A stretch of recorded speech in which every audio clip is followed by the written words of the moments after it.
You wake up and the first thing you feel is that weight, that pressure in your chest, the endless loop of questions spinning in your mind before your feet even touch the floor. What if this goes wrong? What if I made the wrong choice? What if everything I've built falls apart? And suddenly you're not even living your day yet, but you're already exhausted by the possibility of it. This is what uncertainty does to you. It doesn't just live in the background. It becomes the lens through which you see everything. Every decision feels like a test. Every moment feels like a trap. And you spend your entire life trying to eliminate it, trying to control it, trying to make everything certain, solid, predictable. But here's what nobody tells you. The more you fight uncertainty, the heavier it becomes. The more you try to escape it, the more it suffocates you. Michel de Montaigne understood this better than almost anyone. A philosopher who lived in the 16th century, during a time of religious wars, plagues, and complete social chaos, Montaigne didn't try to fight uncertainty. He didn't build systems to eliminate doubt. Instead, he did something radical. He accepted it. He embraced it. And in doing so, he discovered something that most people never find: peace. Not because life became certain, but because he stopped needing it to be. And that's what this is about. Not some abstract philosophy. Not some ancient wisdom you admire but never apply. This is about the real, practical shift that happens when you stop resisting uncertainty and start accepting it. Because the truth is, your life doesn't get easier when you finally have all the answers. It gets easier when you realize you don't need them. Let me show you what I mean. Right now, you're probably making decisions based on fear. You don't call it that. You call it being responsible, being smart, being careful. But underneath all of that, there's fear. Fear of being wrong, fear of looking foolish, fear of losing control. And so you hesitate. You overthink. You wait for more information, more certainty, more proof that you're making the right choice. And while you wait, life passes. Opportunities vanish. Moments disappear. And you're left standing in the same place, paralyzed, convincing yourself that you're just being cautious. Montaigne saw this everywhere. He watched people torture themselves trying to predict the future, trying to control outcomes, trying to eliminate every possible risk. And what he realized was that this approach doesn't make life safer. It makes it smaller. Because when you need certainty before you act, you stop acting. You stop living. You become a prisoner of your own mind, locked in a cell built from questions that have no answers. But here's the thing. Uncertainty isn't the problem. Your relationship with it is. Think about the last time you made a big decision. Maybe it was a career move, maybe it was a relationship. Maybe it was something as simple as choosing where to live. Whatever it was, I guarantee you spent weeks, maybe months, agonizing over it. You made lists. You asked for advice. You tried to calculate every possible outcome. And even after you decided, even after you committed, there was still that voice in the back of your mind whispering, "What if you're wrong?" That voice, that's the voice that keeps you trapped. Not because it's protecting you, but because it's convincing you that certainty is possible, that if you just think hard enough, plan well enough, control tightly enough, you can eliminate the unknown. And that's the lie, because life is uncertain. It always has been. It always will be. And the people who suffer the most aren't the ones who face uncertainty. They're the ones who refuse to accept it. Montaigne didn't live in a world that was any more predictable than yours. In fact, it was probably worse. Wars erupted without warning. Diseases killed without reason. Social structures collapsed overnight. And yet, Montaigne found a way to live with ease. Not because he had answers, but because he stopped demanding them. He wrote, "My life has been full of terrible misfortunes, most of which never happened." Read that again. Most of which never happened. Because that's what uncertainty does when you fight it. It doesn't just make you anxious about real problems. It makes you anxious about imaginary ones. It turns your mind into a factory of catastrophes that will never occur. And you waste your energy, your peace, your entire life preparing for disasters that exist only in your head. So what's the alternative? Acceptance. Not resignation, not giving up, acceptance. And there's a massive difference. Resignation is passive. It's defeat. It's saying, Nothing matters, so why bother? That's not what Montaigne taught. That's not what I'm teaching you. Acceptance is active. It's clear-eyed. It's saying, I don't know what will happen, and that's okay. I'll move forward anyway. This is the ability to not care, not in the sense of apathy, not in the sense of indifference, but in the sense of releasing your need for control, releasing your need for guarantees, releasing your need to know how everything will turn out before you take the first step. Let me give you an example. Imagine you're starting a new project. Maybe it's a business. Maybe it's a creative pursuit. Maybe it's a relationship. You have no idea if it will work. You have no guarantee of success.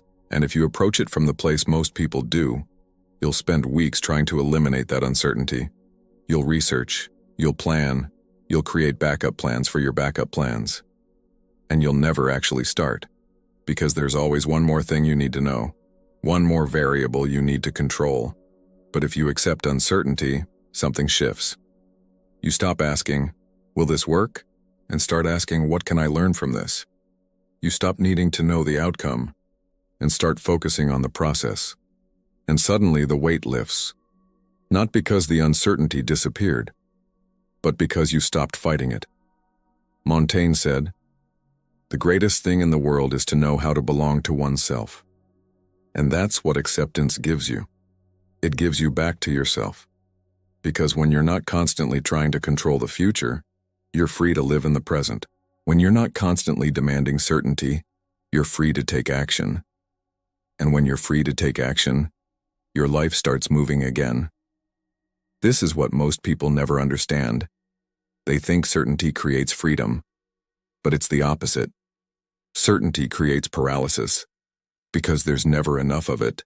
There's always another doubt, another question, another risk.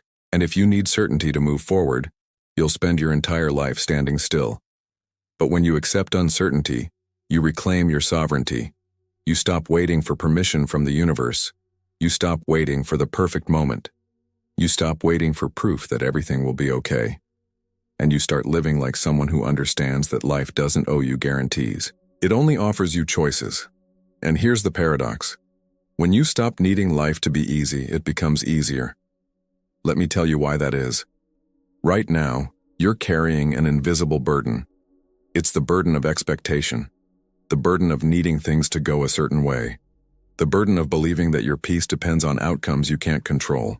And that burden is exhausting, because every time reality doesn't match your expectations, you suffer. Every time life doesn't go according to plan, you panic, and you spend your entire existence trying to force the world to cooperate with your vision of how things should be. But Montaigne had a different approach. He said, I have never seen a greater monster or miracle than myself. What he meant was this. The human mind is capable of both tremendous suffering and tremendous peace. And the difference between the two isn't what happens to you. It's how you interpret what happens to you. When you accept uncertainty, you stop interpreting every obstacle as a catastrophe. You stop interpreting every setback as a sign that you're failing. You stop interpreting every unknown as a threat. Instead, you start seeing life for what it actually is. A series of moments, each one neutral, each one open, each one waiting for you to decide what it means. This is selective attention at its finest, not selective in the sense of ignoring reality, selective in the sense of choosing what to focus on. Because you can focus on the fact that you don't know what will happen. Or you can focus on the fact that you're capable of handling whatever does happen. You can focus on the risk. Or you can focus on the opportunity. And whichever one you choose becomes your reality. I see this all the time. Two people face the same uncertain situation. One person spirals into anxiety, convinced that everything is about to fall apart. The other person stays calm, curious, open. And the difference isn't that one person has more information. It's that one person has accepted uncertainty, and the other is still fighting it. The one who accepts it moves faster, decides faster, adapts faster, because they're not waiting for the perfect information. They're not waiting for the risk to disappear. They're working with what they have, adjusting as they go, trusting that they'll figure it out along the way. The one who fights it stays stuck, second guesses, hesitates, because they're waiting for something that will never come. Complete certainty. And while they wait, life moves on without them. Montaigne spent years studying this. He watched people. He watched himself. And what he discovered was that the people who suffered the most weren't the ones who faced the most uncertainty. They were the ones who resisted it the hardest, the ones who clung to the illusion of control, the ones who believed that if they just worried enough, planned enough, prepared enough, they could eliminate the unknown. But you can't eliminate the unknown. And the moment you stop trying, your life transforms. So let's talk about what that actually looks like. First, you stop making decisions based on fear. Right now, most of your choices are driven by avoidance. You're not choosing what you want. You're choosing what feels safest, what has the least risk, what gives you the most certainty. And that's not freedom, that's a cage. When you accept uncertainty, you start choosing based on truth, on what actually matters to you, on what aligns with who you want to be. And yes, those choices are scarier, because they don't come with guarantees. But they're also the only choices that lead to a life that feels real. Montaigne said, "The greatest souls are capable of the greatest vices as well as the greatest virtues." What he meant was that living fully requires risk. It requires accepting that you might fail, that you might look foolish, that you might be wrong, but the alternative is playing it safe your entire life. And that's not living. That's just existing. Second, you stop overthinking. Because overthinking is just fear disguised as problem solving. You tell yourself you're being thorough. You tell yourself you're being smart. But what you're actually doing is stalling.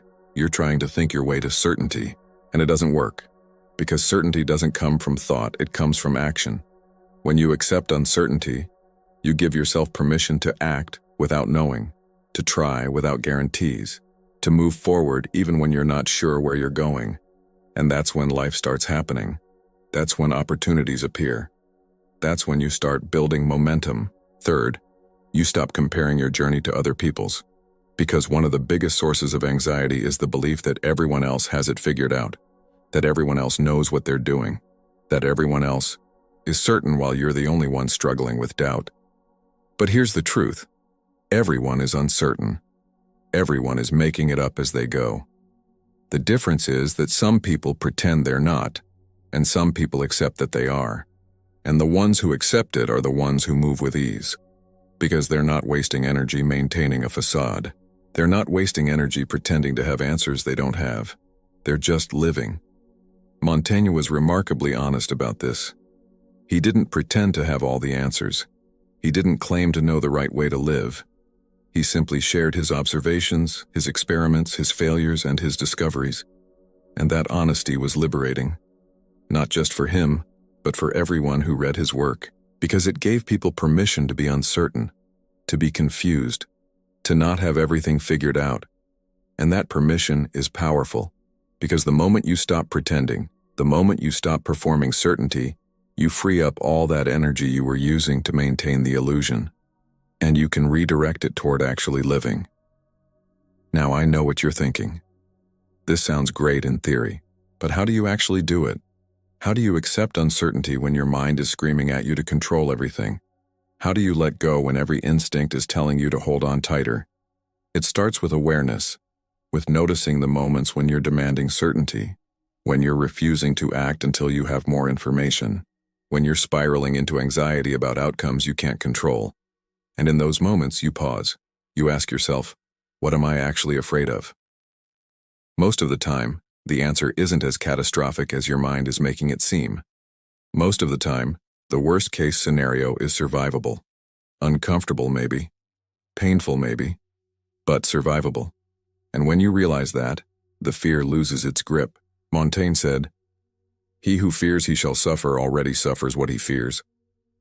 Read that again. You're already suffering. Not because something bad has happened, but because you're terrified it might. And that terror is stealing your peace right now, in this moment. Even though the thing you're afraid of hasn't happened and probably never will, so you make a choice. You choose to stop suffering in advance. You choose to stop living in the future. You choose to return to the present, where the only thing that's real is what's actually happening right now. And what's happening right now is usually fine. It's your mind that's making it unbearable. It's your mind that's creating catastrophes. It's your mind that's demanding certainty and punishing you for not having it. But you don't have to listen. You don't have to obey. You can observe those thoughts without believing them. You can notice the fear without letting it control you. And you can take action anyway. This is the ability to not care. Not because nothing matters, but because you're no longer enslaved by your need for control. You're no longer waiting for life to give you permission. You're no longer postponing your peace until everything is certain. You're living now, with all the uncertainty, with all the unknowns, with all the risks. And you're doing it anyway. Here's what happens when you do this. Here's what happens when you truly accept uncertainty. First, your decisions become faster, because you're not waiting for the perfect information. You're not agonizing over every possible outcome. You're making the best choice you can with what you have, and then you're moving forward. And that momentum, that speed, that decisiveness becomes a competitive advantage. Because while everyone else is stuck in analysis paralysis, you're already 10 steps ahead. Second, your relationships improve, because you stop needing people to be certain. You stop needing guarantees. You stop needing promises that no one can keep. And instead, you show up as you are, uncertain and human and real. And that realness invites other people to do the same. And suddenly your connections deepen. Because you're not performing. You're not pretending. You're just present. Third, your stress decreases. Not because life becomes predictable, but because you stop fighting it. You stop resisting reality. You stop demanding that things be different than they are. And that resistance, that constant battle against what is, that's what was draining you. That's what was exhausting you. And when you let it go, you feel lighter, freer, more alive. Montaigne lived this way for decades. He retired to his library, not to escape the world, but to understand it. He wrote essays about everything: friendship, death, education, anger, fear, love. And in every essay, the same theme emerges: the importance of accepting what you cannot control and focusing on what you can. He didn't claim to have mastered this. He was honest about his struggles, his doubts, his failures. But that honesty made his wisdom more powerful, because he wasn't teaching from a place of superiority. He was teaching from a place of solidarity. He was saying, I'm uncertain too, and here's how I've learned to live with it. And that's the final piece of this. You don't accept uncertainty once, and then you're done. It's not a destination. It's a practice. A daily, moment-by-moment choice to let go of control, to release your grip, to trust that you'll handle whatever comes. Some days you'll do it well. Some days you'll fall back into old patterns of fear and control. And that's okay. Because this isn't about perfection. It's about direction. It's about consistently choosing acceptance over resistance, peace over panic, trust over terror. And over time, that choice becomes easier. It becomes more natural. Until one day you realize that uncertainty doesn't scare you anymore. It doesn't paralyze you. It doesn't drain you. It's just part of life. Part of the adventure. Part of the process. And when you reach that point, your life doesn't just get easier. It gets richer, more meaningful, more alive. Because you're no longer holding back. You're no longer playing it safe. You're no longer waiting for certainty that will never come. You're living fully, with all the mess and all the beauty and all the uncertainty, and you're okay with it. More than okay. You're thriving. Let me tell you a story. There was a man who spent years trying to build the perfect life. He planned every detail. He calculated every risk. He prepared for every possible outcome. And he waited. He waited for the right time to start his business, the right time to pursue his passion, the right time to take a chance. And while he waited, years passed. Opportunities came and went, and he stayed stuck, convinced that if he just had a little more certainty, a little more security, a little more proof, then he would finally act.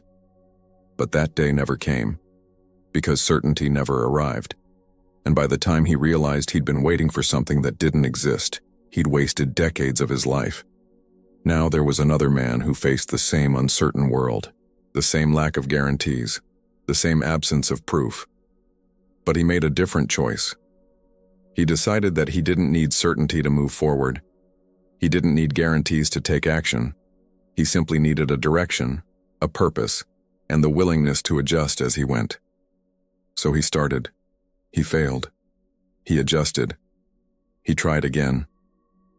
And slowly, step by uncertain step, he built a life that mattered, not because he had all the answers, but because he was willing to live the questions. Which man do you want to be?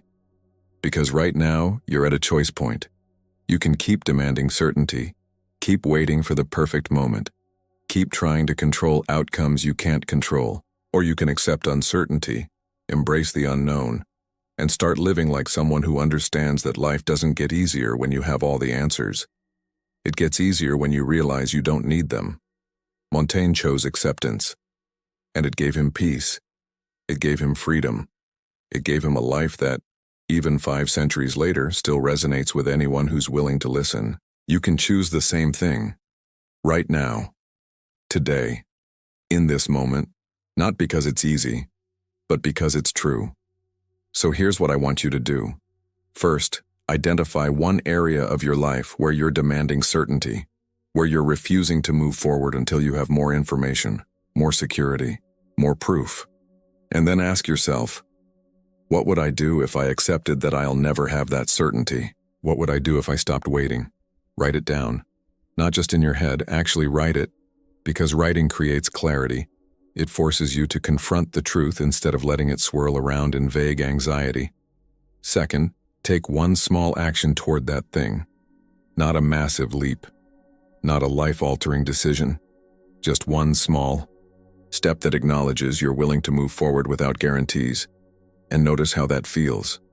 Notice the fear, yes, but also notice the relief, the lightness, the sense of finally moving again. Third, practice returning to the present, because uncertainty only exists in the future. Right now, in this moment, you're okay. Right now, you're handling it. Right now, you have everything you need to be exactly where you are. And when you catch yourself spiraling into future catastrophes, bring yourself back. Ground yourself in what's actually real, not what might happen. And finally, remind yourself of this. Your peace doesn't depend on knowing how everything will turn out. It depends on trusting that you'll handle whatever does. Montaigne understood this. He lived it, and it transformed him from someone paralyzed by the chaos of his time into someone who moved through it with grace, wisdom, and ease. You can do the same, not because you're special, but because this is available to anyone willing to choose it. So choose it. Choose acceptance. Choose peace. Choose to stop fighting uncertainty and start living with it, because that's when your life doesn't just get easier. That's when it finally begins. If this resonated with you, if you felt something shift while reading this, I need you to do something. Subscribe to this channel. Not because I need the numbers, but because you need the reminders. You need the truth. You need the philosophical authority that cuts through the noise and gives you back to yourself. Leave a comment telling me one area where you're going to stop demanding certainty and start accepting uncertainty. Share it. Make it real. Because the moment you articulate it, you take ownership of it and hit that like button, not for the algorithm, but as a commitment to yourself. A signal that you're choosing this path, that you're done waiting for certainty that will never come. There's more coming, more truth, more depth, more needed insights that will help you reclaim your sovereignty. So stay with me. Stay present. Stay committed to living a life that's real, even when it's uncertain, because that's the only life worth living, and now you know how to do it. Thanks to Michel de Montaigne for showing us the way, and thanks to you for having the courage to walk it. I'll see you in the next one.